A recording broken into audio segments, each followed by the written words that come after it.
నమస్కారం. మీరు చూస్తుంది పూజ టీవీ. నేను సహస్ర. ప్రపంచంలో ప్రతి దేశానికి వాళ్ళ యొక్క గుర్తింపు ఉంటుంది. ఫర్ ఎగ్జాంపుల్ అమెరికా చూసుకున్నట్లయితే వాళ్ళ మతం క్రిస్టియానిటీ. ముసల్మాన్కి సంబంధించి వాళ్ళ మతానికి సంబంధించి దేశాలు ఉన్నాయి. ముస్లిం దేశాలు కానీ క్రిస్టియన్ దేశాలు కానీ ఇవన్నీ ఉన్నాయి.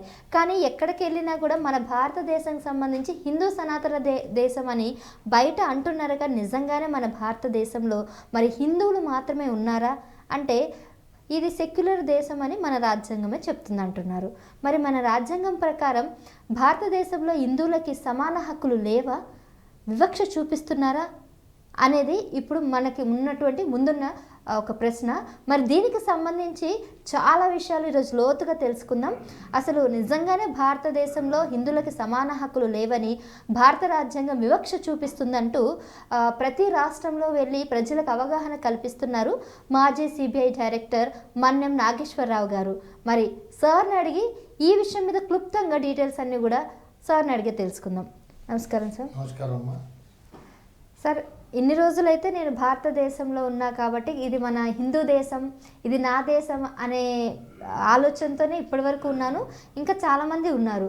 కానీ ఈ మధ్యనే ఇది ఒక సెక్యులర్ దేశం, ఇందులో అన్ని మతస్థులు ఉన్నారు, ఇది అందరిది అనేసి కొంతమంది చెప్తున్నారు. అందులో మొదటగా మీరు కూడా ఉన్నారు. ఇది నిజంగానే అంటారా? అంటే ఇది భారతదేశం అంటే హిందూ దేశం కాదంటారా? భారతదేశం మన రాజ్యాంగం ప్రకారం హిందూ దేశం కాదమ్మా. కానీ హిందువులందరూ మాత్రం ఇది హిందూ దేశం అని ఒక పెద్ద అపోహలో ఉన్నారు. ఎందుకంటే మన హిందూ మతము సనాతన ధర్మం ఇక్కడే ఉద్భవించింది, ఇక్కడే పరిడవిల్లి ఇక్కడి నుంచే వ్యాప్తి చెందింది. సో కాబట్టి సహజంగా హిందువులు అనుకుంటున్నారు ఇది భారతదేశం అంటే హిందూ దేశం అని. కానీ రాజ్యాంగం 1950లో చేసిన రాజ్యాంగం భారతదేశాన్ని అది ఒక లౌకికవాద దేశంగా దాన్ని ప్రకటించింది, నిర్ణయించింది. దాని ప్రకారం నడుస్తుంది. లౌకికవాదం అంటే ఏంటంటే ధర్మ నిరపేక్ష, అంటే మత నిరపేక్ష, అంటే మతం ఆధారంగా ప్రభుత్వాన్ని నడపకూడదు, మత ఆధారంగా ఏ పని చేయకూడదు. అదొక బాగానే ఉంది. ఎందుకంటే మనకి రాజధర్మం కూడా చెప్పేది ఏంటంటే రాజుకి ప్రజలందరూ సమానమే. సో కాబట్టి ప్రభుత్వానికి ప్రజలందరూ సమానమే. ఆ మాట వరకు బాగానే ఉంది. కానీ ఆ పుస్తకం పైన చూసే ప్రియాంబుల్ అంటారు కదా, ఆ ప్రియాంబుల్లో సెక్యులర్ అని ఉంది. తర్వాత లోపల పోతే తెలుస్తుంది ఏంటంటే ఇది సెక్యులర్ కాదు, ఇది హిందూ వ్యతిరేక రాజ్యాంగము అనేది తెలుస్తుంది. ఎట్లా తెలుస్తుంది అంటే హిందువులకు వ్యతిరేక దేశం అని ఎలా ఎక్కడైనా చెప్పబడింది? రాజ్యాంగంలో చెప్పబడింది. అదేలా సార్? నిజం అదే కదా, అదే కదా. మరి ఇప్పుడు హిందువులు నిద్రపోతున్నారు, వాళ్ళు సుషుప్తావస్థలో ఉన్నారు. హిందువులు అందరూ ఏదో ఇది మన దేశం అనుకుంటున్నారు. మన దేశం కాదు. అంటే మనతో పాటు అందరి దేశం, ఇది ఒక హిందువుల దేశం కాదు ఇది. అంటే ఒకప్పుడు స్వామి వివేకానంద ప్రపంచ దేశాలకి ఇది ఒక హిందూ సనాతన ధర్మం అని ప్రకటించేంత వరకు కూడా సెక్యులర్ లాగానే అనిపించింది. కానీ ఎప్పుడైతే బయటికి వెళ్ళి మన హిందూ ధర్మం గురించి ఆయన చెప్పాడో దీన్ని చాలామంది హిందూ సనాతన ధర్మంగా, హిందూ దేశంగానే పరిగణిస్తున్నారు కదా. వాళ్ళు ఎవరు పరిగణించమ్మా? మన నిద్రలో మనం ఊహించుకొని మనం ఒక మభ్యపడి మనం ఉన్నాము.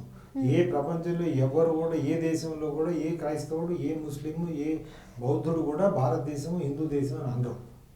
వాళ్ళు అనేది ఏంటంటే హిందూ ధర్మం అక్కడ ఉద్భవించింది అంతే. మన రాజ్యాంగం కూడా అదే చెప్తుంది. ఇక్కడ ఇదొక లౌకికవాద దేశము, ఇందులో ఇది హిందూ దేశం కాదు అని కుండబద్దలు కొట్టినట్టు మన రాజ్యాంగం చెప్తుంది. అట్లాగే ప్రధానమంత్రి, రాష్ట్రపతి, మన ప్రధాన న్యాయమూర్తి, కోర్టులు అన్నీ కూడా పొద్దున్న లేసి సాయంత్రం వరకు చెప్పే మాట ఇదే, ఇది ధర్మ నిరపేక్ష దేశము, ఇది లౌకికవాద దేశము, మన హిందూ దేశం కాదని చెప్పి.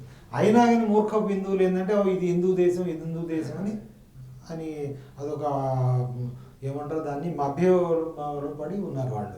అయితే ఇది ఎందుకు మరి హిందూ దేశం కాదు?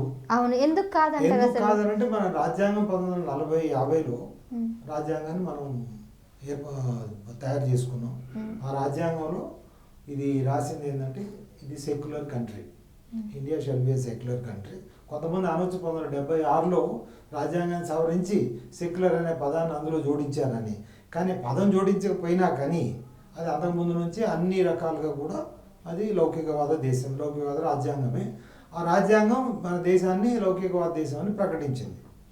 అయితే ఇప్పుడు కొంచెం దానికంటే కొంచెం ముందుకు పోవాలి మనం. మన ముందు ఇప్పుడు ఎట్లా అంటే స్వాతంత్రం వచ్చినప్పుడు స్వాతంత్రంతో పాటుగా కూడా భారతదేశం విభజన గురైంది. అవును, అది తెలుసు కదా అది అందరికీ. తెలుసు. దాని గురించి ఎవరు మాట్లాడరు.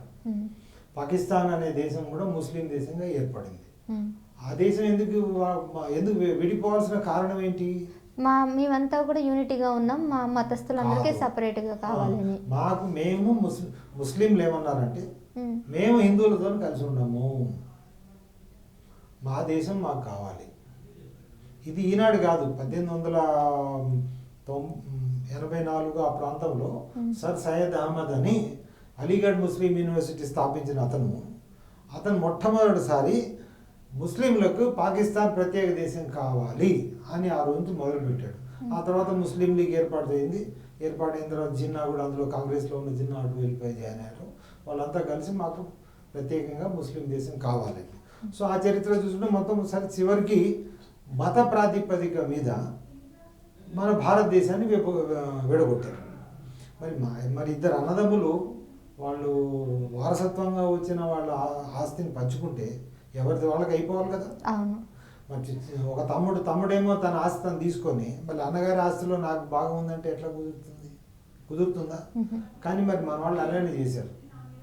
భారతదేశం విడగొట్టి మత ప్రాతిపదిక మీద భారతదేశాన్ని విడగొట్టడానికి ఒప్పుకొని పాకిస్తాన్ బంగ్లాదేశ్ వాళ్ళకి ఇచ్చేసి ముస్లింలకి, కానీ ఇక్కడ ఉన్న ముస్లింలు అక్కడ పంపించలేదు. అంబేద్కర్ గారు కూడా అన్నారు అప్పుడు ఇక్కడ ఉన్న ముస్లింలందరినీ అక్కడ పంపించాలి, ఎందుకంటే మత ప్రాతిపదిక మీద భారతదేశం విభజన జరిగినప్పుడు ముస్లింలు ఇక్కడ ఉండటానికి అనర్హులు అని అంబేద్కర్ గారు అన్నారు.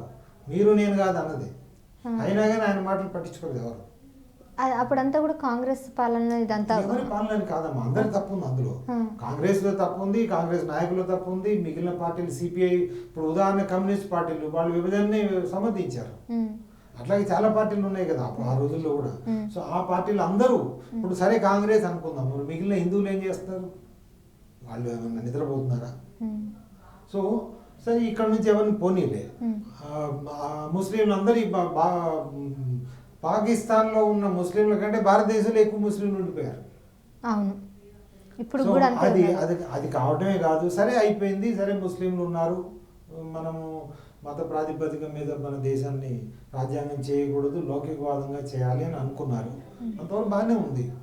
కానీ మరి రాజ్యాంగం అన్నప్పుడు ప్రజలందరికీ సమాన హక్కులు ఉండాలి కదా.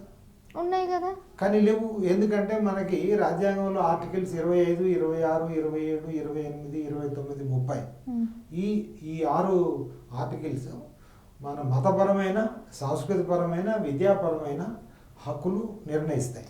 ఏంటి సార్, నిజమా సార్? ఏంటి ఇప్పుడు నిజంగానే మనకి సమాన హక్కులు లేవంటారా? లేవు. అంటే వేరే మతస్థులతో సమానంగా హిందువులకు లేవు. ఓన్లీ మా ముస్లింలు క్రైస్తవులకు ఉన్న హక్కులు మనకి ఇవ్వలే.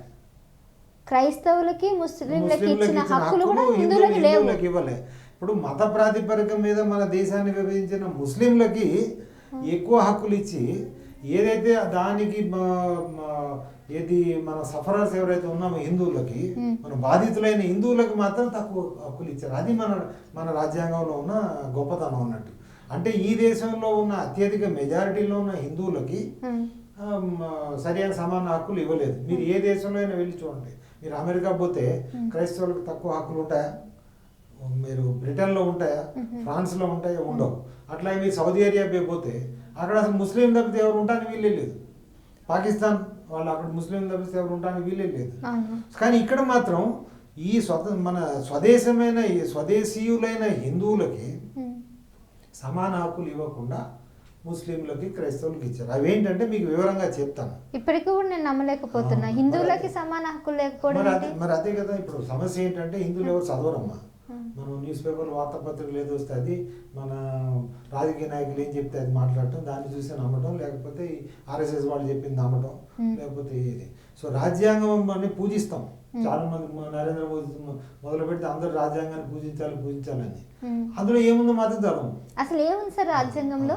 మీరు ఇందాక చెప్పినట్టు ఈ ఏదైతే సమాన హక్కుల గురించి మనం మాట్లాడినప్పుడు, ఎందుకంటే ఇది హిందువులకి బాధించే సమస్య ఈ సమాన హక్కులు లేకపోవటమే.